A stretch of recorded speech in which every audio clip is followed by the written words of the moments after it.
Fala aí pessoal, tudo bem? Começamos mais um episódio aqui da TVGP e dessa vez a gente vai conversar sobre uma pauta super importante, indicadores de resultado.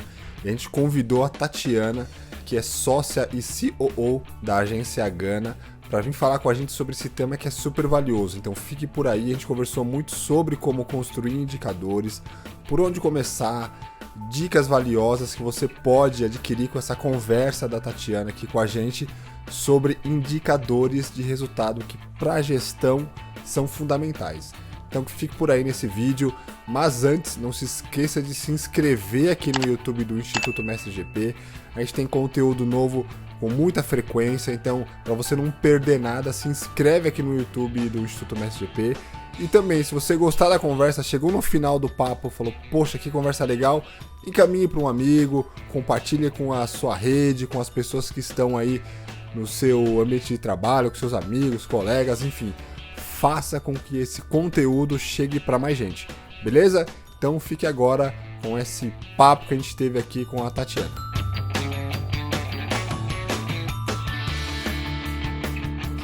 Acho que a primeira coisa é conhecer o negócio, né?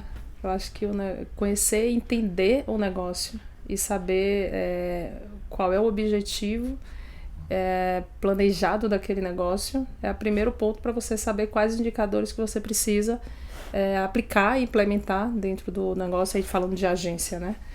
Então, por exemplo, Gana hoje ou qualquer outra agência que eu passei. Conhecer, saber qual é o planejado daquela agência, entender o negócio da agência. Passa muito pelo business, passa acho que pela cultura, porque os indicadores, alguns deles envolvem cultura e que envolve pessoas e depende das pessoas, do time, e até cliente, né? Relação agência-cliente. Então, eu acho que passa muito por isso. Então, quando chegar em um lugar de uma agência nova, é entender onde é que a agência está, aonde a agência quer chegar, qual é o objetivo da agência, a cultura, os valores e a relação, o tipo de relação cliente-agência, para a gente conseguir determinar quais os principais indicadores. Quais os clientes, qual o objetivo dos donos, do presidente, do CEO, da empresa, onde a empresa quer chegar. Acho que antes, tem indicadores que são atrelados e são implementados em qualquer negócio? Tem.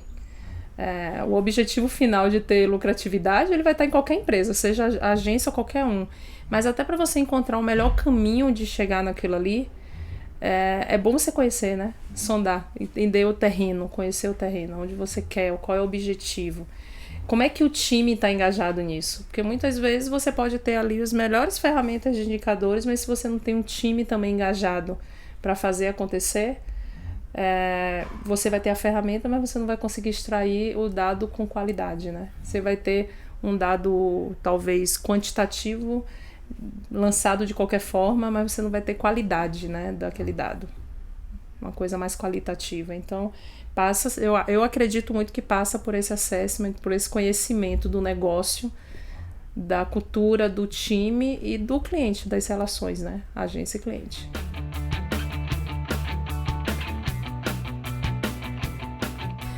Pensando na Gana, né? Então eu vou esquecer um pouquinho aí as experiências passadas e pensando num negócio agora que é a Gana. O principal que a gente usa hoje, que já usa, que a gente já tem essa maturidade, até porque para a gente crescer e a gente ter como reinvestir e tá investindo no crescimento da Gana, óbvio, a parte da lucratividade. Então é um indicador que isso passa por montar um P&L anual, né, que a gente monta o P&L, faz revisões trimestrais para ver o que é que a gente está atingindo ou não das metas, e a gente estabelece ali quantos por cento a gente quer crescer no ano para o final do ano, e a gente vai consertando essa rota, tem um acompanhamento mensal e trimestralmente a gente faz uma revisão. Então pode ter que ter uma revisão, cliente, a receita que não está suficiente, então é mais cliente que a gente tem que buscar, tem que reduzir custo, mas a gente está buscando aquele tantos por cento de crescimento em relação ao ano anterior que vai chegar em um resultado X. Então esse, óbvio, é o principal indicador. Só que por trás dele, para chegar nele, tem outros indicadores que são super importantes, que na verdade ele acaba sendo consequência desses outros. Então, outro indicador que é muito importante é a rentabilidade por projeto ou cliente. Hoje na Gana nós temos todos os contratos, eles são baseados em hora homem, né? Então, quando é projeto é fechado por hora homem. Quando é cliente com FII, também é em cima de uma equipe e de hora homem contratada pelo cliente, em cima do escopo X. Então, esse acompanhamento do projeto ou da conta em si, ele é fundamental para a gente conseguir chegar na lucratividade. Porque na hora que a gente vê projetos que a gente fecha um determinado escopo e um percentual de dedicação de um time, das áreas todas, e isso ele ultrapassa, você começa a ter prejuízo. Então, aquele job, ele já não traz mais o retorno para o negócio que era esperado. Então, baixa a sua lucratividade. E idem o cliente que tem um FII fixo. Então, a gente tem um escopo contratado e ele tem um time. A partir do momento que a gente começa a atender além do escopo, ou colocar mais time de outros squads, talvez, de outros clientes, para suprir demandas daquele cliente, porque a gente está atendendo além, aquele cliente também passa a não ser a conta tão rentável, baixa rentabilidade, ou pode até ter um prejuízo. Então, esse acompanhamento de rentabilidade de job e de cliente também é fundamental.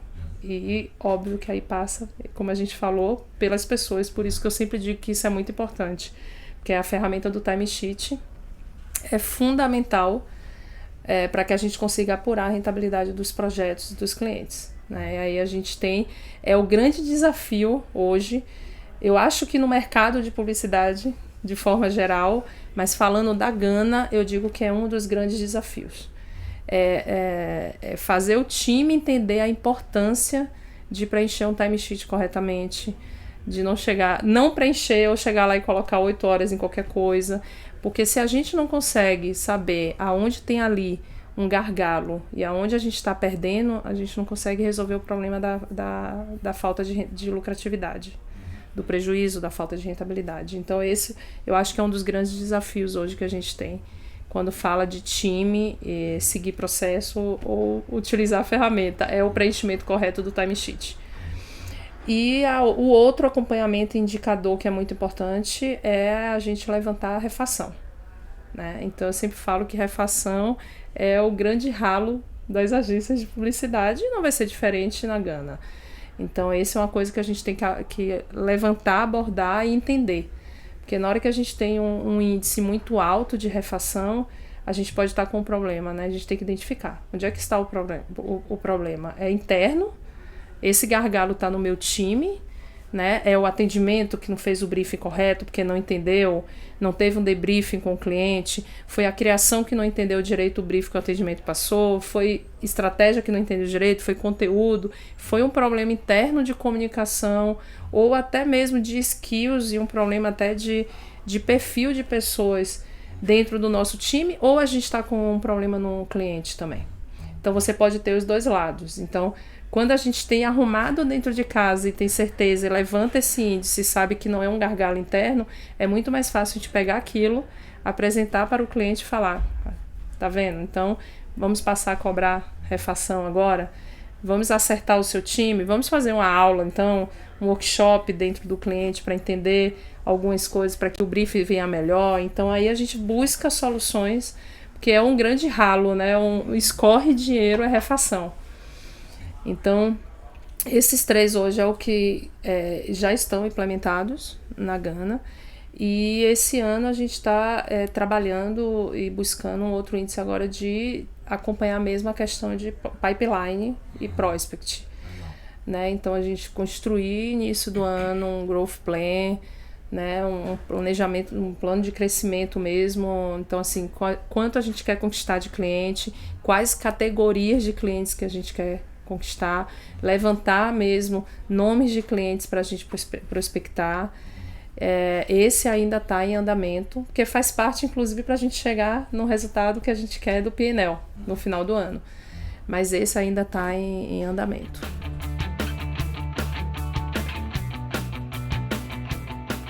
Eu acredito que o inimigo, o ótimo é inimigo do bom, né? Por exemplo, se eu pegar a Gana tem 2 anos, né, de constituída, somos um bebezinho. O que é que adiantaria a gente chegar a Gana sendo constituída, começando a atividade, chegar lá e colocar 10 indicadores? A gente não ia ter nem qualidade nos dados para esses 10 indicadores. Até para se alcançar maturidade para chegar em alguns indicadores, eu acho que a gente tem que primeiro trabalhar nos mais relevantes, os prioritários e mais importantes para o negócio, para fortalecer o negócio, para trazer o resultado para o negócio, para criar maturidade no negócio, e depois você vai trazendo outros indicadores que são importantes, mas que podem esperar, porque muitas vezes você vai focar em uma quantidade tão grande que você não vai conseguir ter qualidade nos principais que você precisa ter para começar a crescer seu negócio primeiro e amadurecer seu negócio, né? A criar uma maturidade no negócio. Então, eu pegando até a Gana como exemplo, eu acredito muito mais na relevância dos dados, mesmo que poucos, para formar essa base sólida, madura, para depois trazer outros.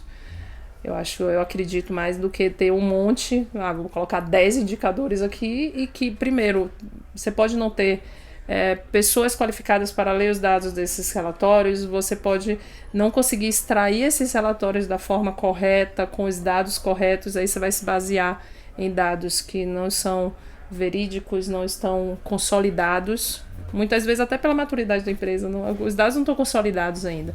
Então eu acredito em uma coisa crescente. Começa pelos principais e depois você vai trazendo os outros. E o que é da outra agência não necessariamente vai ser importante para a sua, né? Cada negócio é cada negócio. Tem alguns que são óbvio, né? Que são básicos e toda empresa, não só a agência, mas toda empresa busca. Mas tem alguns que aquela agência XYZ, que é global, que é tal, precisa ter, porque precisa responder alguma coisa para fora. Mas que para você aqui, que é independente, não é um indicador que vai fazer a diferença, que vai... Então, acho que depende muito.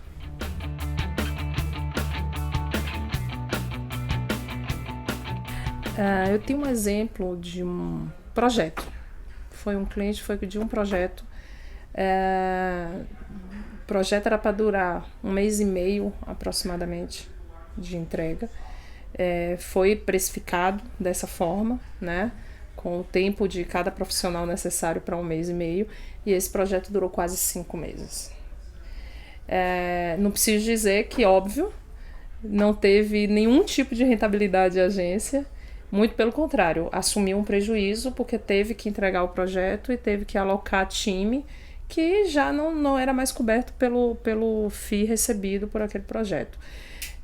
Na hora que a gente pega aquilo ali como aprendizado, a gente vê nitidamente que faltou o acompanhamento, né, do projeto em si, para entender aonde teve o gargalo. Então a gente teve nesse projeto específico, inicialmente, um problema interno de entendimento do briefing. O briefing não estava errado, mas a equipe que trabalhou entendeu de uma forma, e quando teve uma primeira entrega, não era aquilo que o cliente esperava. E aí a gente viu também que teve processos atropelados da agência, porque a agência tem etapas de cocriação com o cliente que não aconteceu, porque se não teria identificado antes. Então isso já retardou o projeto. E depois teve problema com o próprio cliente, que no decorrer ele foi mudando. Não, agora tá ok, olha, mas agora teve uma mudança aqui interna, eu vou precisar mexer no briefing de novo. Aí mudou o briefing. E aí faltou o acompanhamento das refações. Então, assim, cara, se você mudou o briefing, eu vou ter que refazer tudo para voltar, para mudar conceito, para mudar tudo, porque você mudou.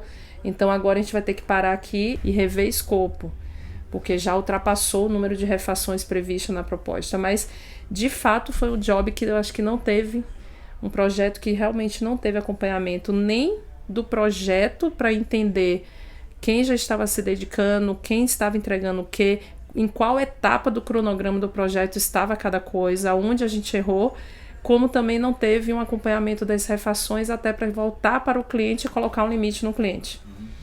Então a agência acabou absorvendo isso, entregou o projeto, mas num total prejuízo. né? De fato, prejuízo mesmo, que a gente teve que dedicar time e colocar gente para trabalhar que já não estava mais sendo pago. Você está aqui, você está recebendo realmente, seu salário vai ser pago no final do mês, mas esse mês ele estava X% no cliente tal e X% no cliente tal. Se você trabalha 100 para o cliente B e não trabalhou para o A, o cliente B gerou prejuízo, né? E aí voltamos para o velho bom timesheet, né? Que é o grande... Mas concordo, é um custo invisível, só que cada vez mais importante, porque hoje a maioria das propostas é feita com base em hora homem, né? Hoje dificilmente você fecha uma negociação como antigamente, né? X% do percentual do investimento de mídia, tantos por cento de honorários de produção. Hoje, cada vez mais a remuneração da agência ela está migrando para FII, calculado com base em hora homem. Então, esse custo de equipe, esse custo de pessoas, ele se torna fundamental, né? O acompanhamento e o timesheet se torna uma ferramenta cada vez mais importante.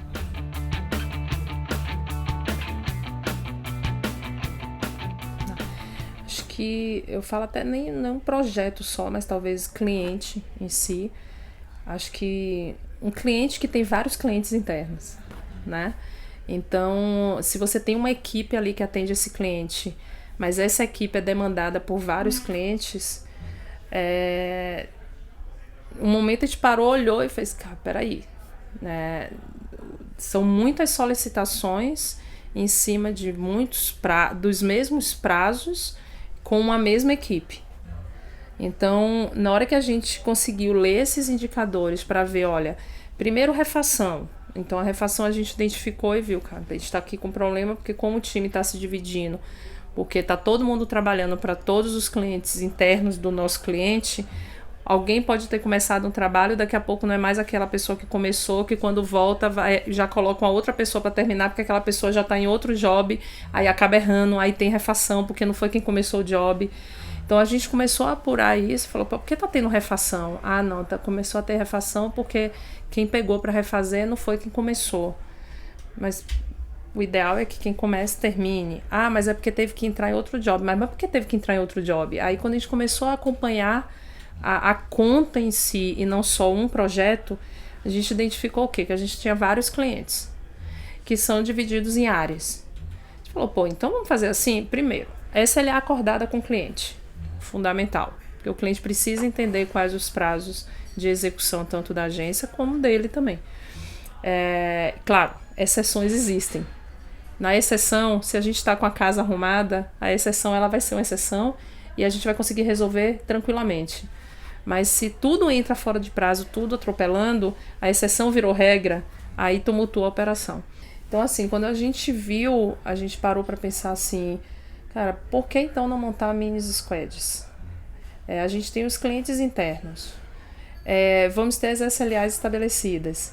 Por que a gente não pega esse time todo que estava trabalhando para todo mundo dos clientes internos e divide, cria mini squads? Então um time vai trabalhar para atender só essa frente, o outro time só o outro cliente, outro time só outro cliente. E aí a gente começa a organizar a pauta, organizar os SLAs, e tem ali uma outra linha que é uma liderança da conta, que enxerga tudo.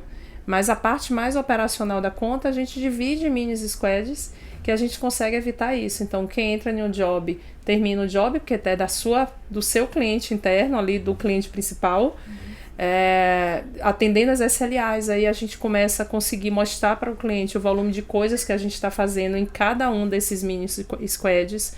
E aí isso arrumou e está dando super certo. O que ajudou foi isso, né? A gente ter olhado o job, aonde estava o problema e aonde individualizou, aonde estavam os gargalos, e a gente conseguiu resolver.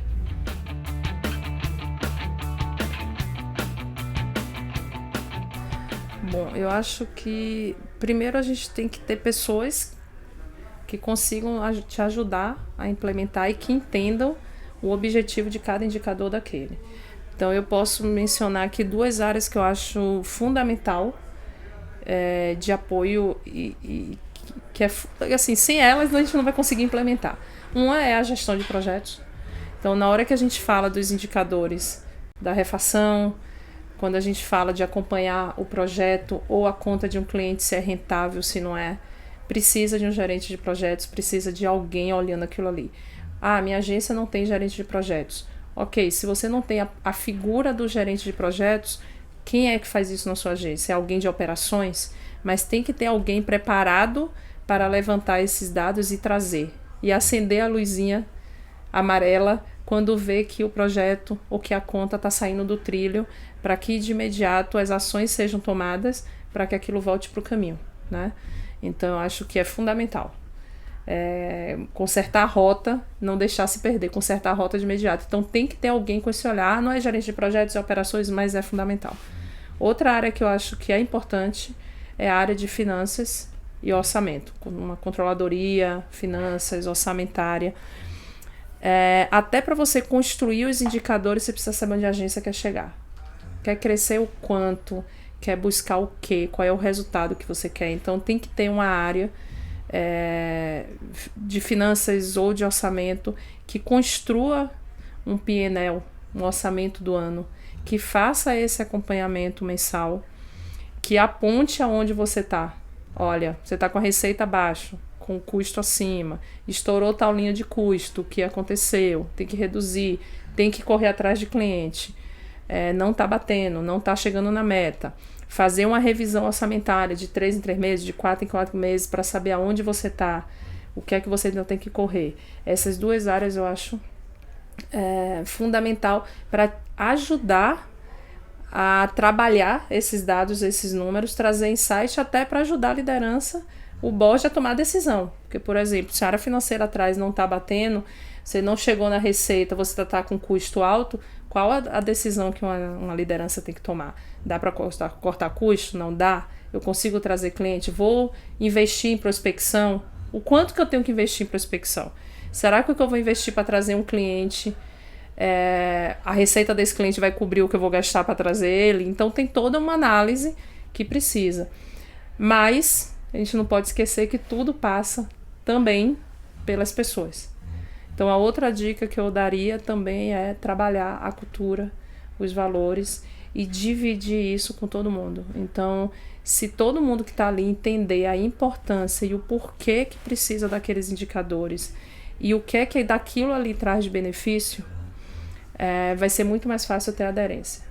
Então, assim, time sheet. Cara, time sheet não é... Tem muita gente que pensa, vou preencher time sheet para quê?